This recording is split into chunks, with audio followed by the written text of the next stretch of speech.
pada saat ini terambil dari Injil Lukas pasal yang pertama ayat 46 sampai 56 di bawah perikop nyanyian pujian Maria.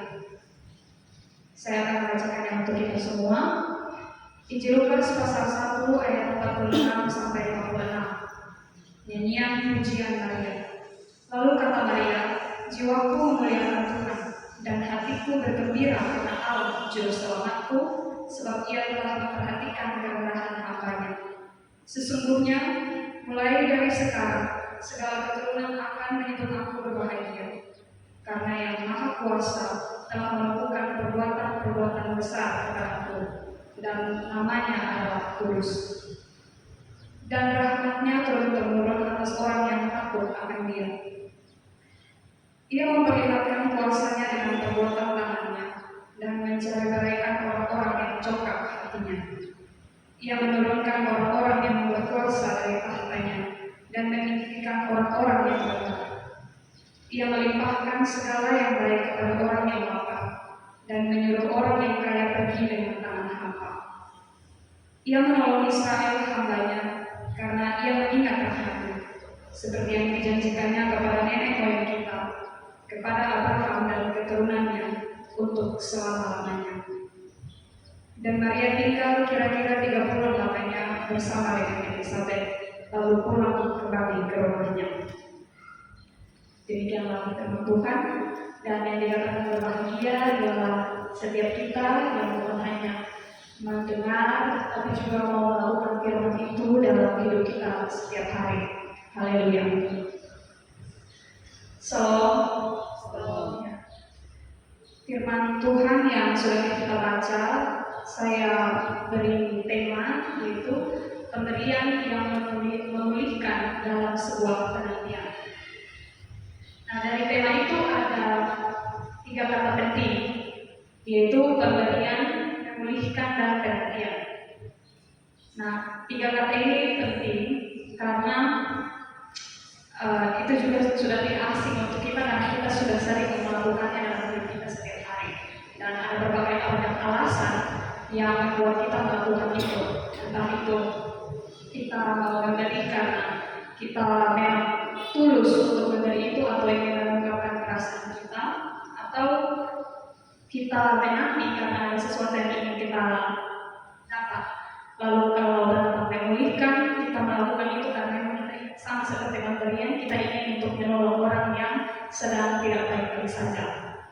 Nah, ketiga hal di atas yang sering kita jumpai dan lakukan dalam kehidupan kita sehari-hari juga terdapat dalam firman yang telah kita baca, yang mana firman ini merupakan pujian dari Maria kepada Allah karena ia bersukacita atas apa yang telah Allah berikan bagi dia, yakni Allah memperkenankan dia, melayakkan dia untuk dia bisa mengandung anak dari Allah, Sang Juru Selamat yaitu Yesus Kristus. Nah, kalau kita perhatikan firman ini sebelumnya itu didahului dengan kisah ketika Maria pergi untuk berkunjung kepada Elizabeth. Nah, dalam kisah itu Elizabeth mengucapkan berkat dan juga selamat kepada Maria atas apa yang Maria alami. Nah, kalau kita yang ada saat ini pasti kita bertanya mengapa Elizabeth mau untuk mengatakan itu kepada Maria. Nah, untuk mendapatkan jawabannya, mari coba kita bayangkan ketika kita ada di posisi yang sama seperti Maria dan Elizabeth. Seperti mungkin kita ada dapat sesuatu yang buat senang, mungkin bapak punya gaji naikkan atau lain sebagainya, kita dapat nilai bagus di sekolah. Nah, pasti itu akan membuat kita senang, dan orang-orang yang dekat dengan kita juga akan turut merasakan itu. Nah, hal itulah yang juga dirasakan oleh Elizabeth ketika Maria datang mengunjunginya. Dan dari situ, setelah Maria mendengar apa yang Elizabeth katakan, ia melanjutkannya dengan nyanyiannya yang dia berikan kepada Allah. Itu yang sudah kita baca tadi dari Injil Lukas pasal 1 ayat 46 sampai 56. Nah, dari kisah tersebut ada 3 hal yang mau diperlihatkan kepada kita. Yang pertama, Maria memuji Allah karena apa yang telah Allah buat baginya. Seperti yang tadi sudah saya sampaikan, yaitu Allah telah memperkenankan dia, melayakan dia untuk mengandung anak dari Allah. Lalu anak kedua ialah Allah memperhatikan dan memperhitungkan Maria dengan segala keadaannya. Maksudnya ialah Allah ini dia tahu bahwa Maria ini adalah seorang yang dipandang rendah karena dia perempuan, lalu dia sudah bertunangan, tapi juga dia mengandung di luar nikah. Dan itu tentu pada saat itu membuat Maria itu menjadi orang yang seperti bukan sama-sama, tidak terlalu dipandang oleh orang-orang.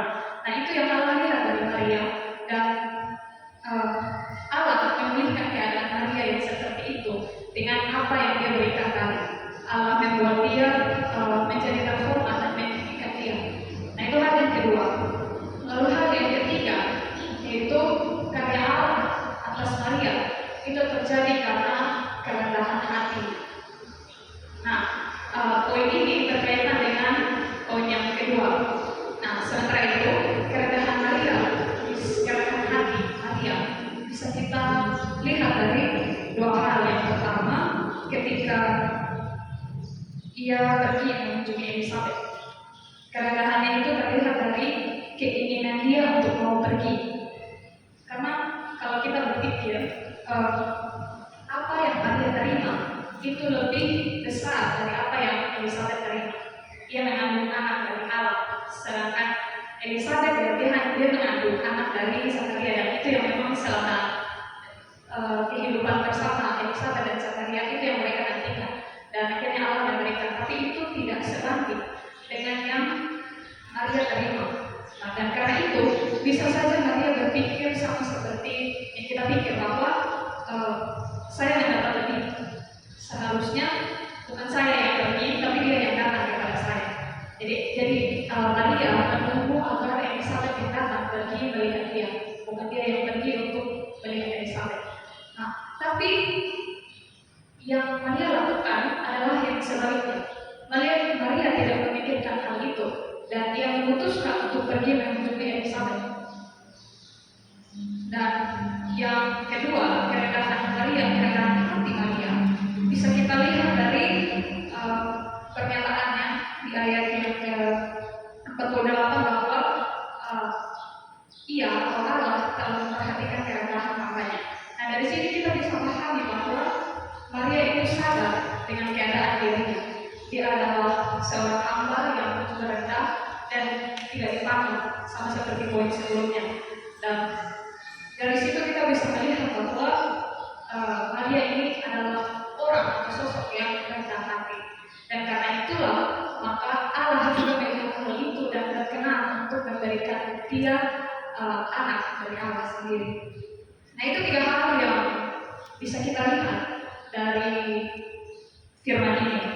Nah, selanjutnya kita tentu bertanya, apa pesan yang bisa kita ambil dari ketiga poin tersebut. Nah, ada dua hal yang bisa kita ambil, yaitu pertama, pemberian Allah merupakan pemberian yang memulihkan.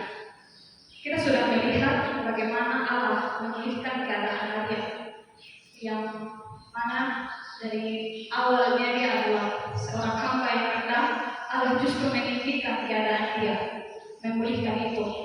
Nah, hal ini bisa juga terjadi dalam kehidupan kita.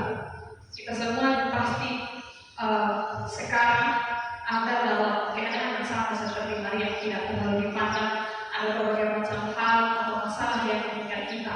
Misalnya kalau di dalam rumah, bapak dan mama mungkin ada beberapa lagi, terus mungkin ada yang sudah menikah tapi punya pergumulan untuk punya anak dan sebagainya, ada yang sudah punya anak justru anaknya kelelahan dan sebagainya, yang sudah bekerja justru bermasalah dengan di kantor, dengan atasan atau dengan teman-teman, lalu yang sudah bersekolah mungkin juga diperlakukan dengan tidak baik oleh kawan-kawan. Nah, semua hal itu mengikat kita dalam kehidupan kita setiap hari, dan itu semua sudah pasti membuat kita merasa susah, merasa sakit, terus merasa bisa untuk berbuat apa-apa. Dan pada akhirnya yang bisa kita lakukan adalah terus menjalani semua itu sambil menunggu ada yang datang untuk menolong kita. Tapi syukur kalau misalnya kita masih berpikir untuk mau menjalani atau meneruskan hidup kita sekalipun susah karena ada banyak masalah yang datang. Tapi kalau misalnya kita justru tidak sanggup lagi dengan semua itu dan memutuskan untuk mengakhiri hidup ini, maka itu adalah hal yang sangat disayangkan. Nah, saya berharap kita semua yang ada pada saat ini tidak berpikir untuk ke sana. Kalaupun ada yang berpikir ke sana, saya mau menyampaikan bahwa melalui firman ini kita diingatkan kembali bahwa Allah melihat setiap kita dengan perbuatan kita dan Ia memperhatikan kita. Wujud dari perhatiannya ialah Ia memberikan apa yang paling baik dan yang sempurna dari dirinya, yaitu anaknya sendiri. Nah, anaknya yang Dia berikan kepada kita itulah yang menjadi pegangan bagi kita bahwa Allah itu memulihkan hidup kita dari segala hal yang mengikat kita. Lalu hal yang kedua, hal yang terakhir yang bisa kita ambil dari firman ini yaitu pujian dan hidup dalam kerendahan hati adalah hal yang layak untuk Allah terima dari kita. Kita telah melihat bagaimana perbuatan Allah yang begitu besar dalam hidup kita, kasih-Nya yang terus menyertai kita dan pemulihan serta keselamatan yang selalu Dia berikan dalam hidup kita. Nah, karena kita telah melihat hal itu, maka kita harus menyadari bahwa yang harus kita lakukan kepada Dia adalah memberikan pujian bagi Dia dan hidup dalam kerendahan hati sama seperti yang dilakukan oleh Maria. Satu contoh sederhana yang bisa kita lakukan untuk menaikkan pujian bagi Allah dan menunjukkan kerendahan hati kita ialah dengan berdoa. Nah, berdoa ini hal yang gampang. Kita hanya tinggal firman Tuhan bilang kalau mau berdoa pergi di kamar, lalu puji itu dan berdoa. Nah, karena itu ketika kita ada masalah atau ada masalah yang senang, buat kita senang, bahagia dan sebagainya, mari untuk kita datang kepada Tuhan melalui doa. Kita sampaikan segala hal yang kita syukuri dari apa yang Tuhan berikan kepada kita, sekalipun hal itu tidak baik. Itu contoh kecil yang bisa kita lakukan. Kenapa kita lakukan itu? Karena sekali lagi Allah itu adalah Allah yang Maha Kuasa, sama seperti yang dikatakan Maria dalam pujiannya, Dialah yang lebih tinggi dari segala-galanya. Jika tanpa Dia kita tidak bisa apa-apa, atau dengan kata lain, jika tanpa Dia kita hanyalah debu. Karena itu kita harus meninggikan Dia dari segala-galanya. Kiranya firman Tuhan